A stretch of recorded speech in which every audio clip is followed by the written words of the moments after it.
თუ შენი საქმიანობა მოიცავს კონტენტ კრეატორობას, რეკლამირებას, მარკეტინგულ საქმიანობას და უამრავ სხვადასხვა პროექტის მართვასა და აქტივობას, ერთ-ერთი ყველაზე მნიშვნელოვანი უნარი, რაც შეგიძლია განივითარო, არის მოტივაციისა და ენერგიულობის მუდმივი შენარჩუნება. უკვე ჩვენთვის ახალი არ არის, რომ აქ გაჟღერებული სფეროები ძალიან კონკურენტული და მუდმივად ცვალებადია. მუდმივად ახალი ტენდენციები, ახალი პლატფორმები, ალგორითმების ცვლილება ძალიან დიდ ენერგიას მოითხოვს ჩვენგან, რომ არ ჩამოვრჩეთ ამ სიახლეებს და მუდმივად უნარიანები, რესურსულები და შემოქმედებითები ვიყოთ.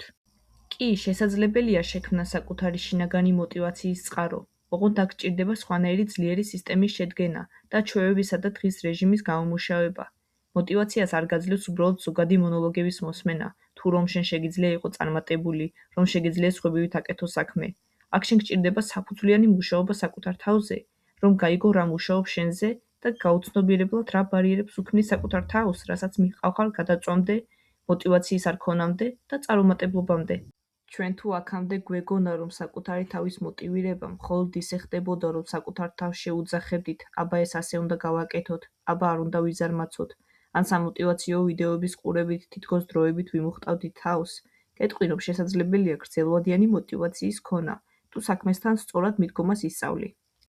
ამ შემთხვევაში თან აქცენტი მინდა გავაკეთო მოტივაციის შენარჩუნებაზე უშუალოდ იმ სფეროში, რომელზეც ვსაუბრობთ ამ არხზე, რადგან აქ ცოტა სხვა მიდგომა და აზროვნების სტილია საჭირო. ამყევი ამ 14 დღიან სასწავლო მარათონში, სადაც ვსაუბრობ საკუთარი გამოცდილებითაც. მაშ ასე, დღეს ცოტა მსუბუქად დავიწყოთ. გააღვიძე შენი საქმისადმი სიხარული ხელახლა.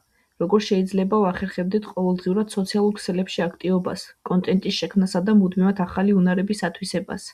პირველი წესი მარტივია. უნდა გიყვარდეს ის საქმიანობა, რასაც მიყვები. შენ ვერ წარმოიდგენ, რამდენად მნიშვნელოვანია მიჰყვე შენ ცნობის მოყვარეობას და ინტერესებს, როცა საქმე კონტენტის შექმნას ეხება. პირადად მე კონტენტ კრეატორობას სწორედ იქიდან შევიყვარე, რომ თავიდან ავიღებ მხოლოდ ის პროექტები, რომლებიც მხოლოდ იმ თემებსა და საკითხებს ეხებოდა, რაც ჩემთვის ძალიან მნიშვნელოვანი და საინტერესო იყო. დავიწყე მათემატიკაზე და ფიზიკაზე ვიდეოებისა და პოსტების შექმნა. კიდევ ცოტა ფიტნესისა და ესთეტიკის სფეროსაც შევეხე. თუმცა ამ წერტილამდე მისვლაც ასე უცებ და მარტივად არ იწყება. თავიდან დაგჭირდება მოსინჯო სხვა ვარიანტები და გაიგო თუ რა მოგწონს და გიზიდავს რეალურად. საქმე რომც ძალიან შრომატევადი იყოს და მოიცავდეს უამრავი უნარის განვითარებას, დაუმატე ესეთი ელემენტები მუშაობის პროცესში, რისგანაც სიამოვნებას იღებ. იქნება ეს წერა, იდეების შემუშავება თუ სხვა. მოტივაციას ისიც გიმატებს, როცა დარწმუნებული ხარ, რომ შენი საქმიანობა გარკვეულ მიზანს ემსახურება და გარკვეული პოზიტიური შედეგები შეგაქვს საკუთარ თუ სხვების ცხოვრებაში. შესაძლოა შენ ძალიან მაგარი იყოს სხვებისთვის მოტივაციის მიცემაში, ან არაჩვეულებრივად შეგეძლოს ადამიანების გამხიარულება. ასევე დააკვირდი იმ ადამიანებს, რომლებაც დიდი შედეგები დადეს იმ საქმეში, რომელშიც შენს გსურს დიდი წარმატების მიღწევა. წარმატებული ადამიანები ყოველთვის მთელ ენერგიასა და დროს ახარჯავენ იმ საქმეს, რაშიც დიდ შედეგს ხედავენ.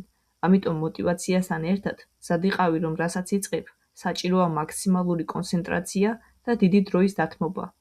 ეს გრძელვადიანი პროცესია და არაერთ ღამეში მიღწეული დიდი შედეგები.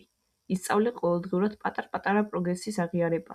ამ მიდგომით საქმეს თანდათან შეიყვარებ. კიდევ აქვე დავამატებდი, რომ შენი ყოველდღიური საქმიანობა მეტად მიმზიდველი გახდება მაშინ, როდესაც მიზნად დაისახავ აითვისო მრავალმხრივი უნარები და დაოსტატდე საკუთარ საქმეში. დამიჯერე, როცა მიზნად გაქვს ექსპერტობა, ყოველდღიურად ძალიან დიდი მოტივაცია გექნება მთელი მონდომებით იმუშაო საკუთარ პროექტებზე, უნარებსა და ცოდნის განვითარებაზე. როცა ძალიან გინდა პროფესიონალი გახდე საკუთარ საქმიანობაში, ძალდაუტანებლად მთელი ენერგია და ფოკუსი პროცესზე გადაგაქვს და არა მოკლევადიან შედეგებზე. პროცესში მთელი თავით ჩაფლობა კი გტოვებს აწყოში და გაცილებს თავიდან ზედმეტ ფიქრებს და გავიწყებს პროკრასტინაციას, სიზარმაცეს და თავდაუჯერებლობას. მგონი უკვე აუდიტორია მიხვდება ამას, მაგრამ მაინც ვიტყვი, თუ რა არის იმის მიზეზი, რომ დამწყებები ძალიან მალე მიდიან გადაწვამდე ან მოტივაციის დაკარგვამდე. ისინი არასწორად ზომავენ საკუთარი წარმატების მიღწევის ინდიკატორებს დასაწყისში. მათ მალე სურთ ბევრი ლაიქები, ნახვები და შემოსავალი, ან მხოლოდ შედეგები. მგონი უკვე ბევრ თქვენგანს ეცოდინება, რომ წარმატების ასეთი საზომი ძალიან დამღლელია და ხშირად იმედგაცრუებულსაც გტოვებს. არ ვამბობ, რომ შედეგებს არ უნდა მიაქციო ყურადღება. უბრალოდ გირჩევ, რომ ეს არ უნდა გახადო მთავარი წარმატების საზომი, რადგან გრძელვადიან პერსპექტივაში ის წინ ვერ წაგწევს. ისწავლე იმ ფაქტის მიღება, რომ დასაწყისში გიწევს მოთმინების გამომუშავება. როცა მიდიხარ ექსპერტობისკენ მიმავალ გზაზე, აქ წარუმატებელი აღარ გქვია, თუნდაც სრულიად ნულიდან იწყებდე საქმეს. ორიენტირდი მთლიან სურათზე. როცა შენ მუშაობ იდეების შემუშავებაზე და შემოქმედებითად იხარჯები საკუთარ საქმეში, ძალიან მნიშვნელოვანია საკუთარ აზროვნებაზე და სწორი ხედვების ჩამოყალიბებაზე იმუშაო.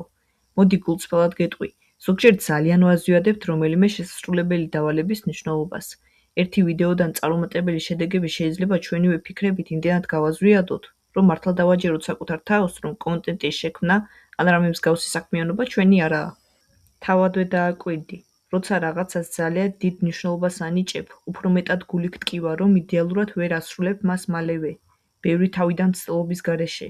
ხშირ შემთხვევაში კი საქმის გადადებით ან საერთოდ არ დაწყებით ვასრულებთ. ნუ დააშინებ საკუთარ თავს ზედმეტი ფიქრით, რომ თქვათ თავიდანვე, პირველივე ვიდეოში იდეალურად უნდა გამოგივიდეს საუბარი და მართლა უმაღლესი ხარისხით უნდა შეასრულო ყველაფერი. საკუთარ თავს გაახსენე, რომ შენ მომავალი რამდენიმე თვე ან წელი კიდევ ჩაწერ ათასობით ვიდეოს და ამ ხნის მანძილზე იმდენად დაიხვეწები და იმდენ უნარს გამოიმუშავებ, რომ უკვე სრულიად სხვანაირად დაიწყებ მუშაობას. ასე მოტივაცია არ გაგიქვრება, რადგან უკვე საკუთარ თავს ეკითხები. მართლა შემაჩერებს ის, რომ ერთ პატარა საქმეში შეცდომას დაუშვებ, ან რამე იმდენად კარგად არ წავა, როგორც მე ვგეგმავდი. და აქ არ მიიღო ეს რჩევა ისე, რომ ხარისხზე ზრუნვა საჭირო არ არის.